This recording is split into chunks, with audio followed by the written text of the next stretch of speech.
Hello everyone, welcome my to channel. আজকে ছানা পোনা সঙ্গে হাজব্যান্ডকে নিয়ে পৌঁছালাম চিড়িয়াখানায়। অনেকদিন ধরেই বাচ্চাগুলো খুব বায়না করছিল যে চিড়িয়াখানায় যাব। তো সামনে এক্সাম চলে আসছে, সেই জন্য আগেই চিড়িয়াখানাটা ঘুরিয়ে নিলাম। এইসব দেখে খুব এক্সাইটেড হয়ে পড়েছিল আমার ছোটোটা।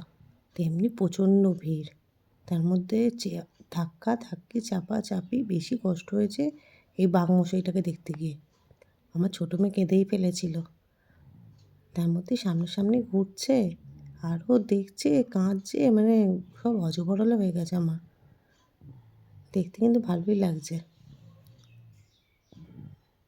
আপনারা কোনো কমেন্টস করেন না, কমেন্টস করবেন, আমারও পড়তে বেশ ভালো লাগবে। পারলে একটা লাইক করে দেবেন আর সাবস্ক্রাইব করবেন আমার চ্যানেলটা। দেখুন কীরকম ঘুরছে। এটা মনে হয় নতুন এসছে, এর আগে কখনো একে দেখিনি। পরের পর্বটা নিয়ে তাড়াতাড়ি আমি হাজির হব। টাটা।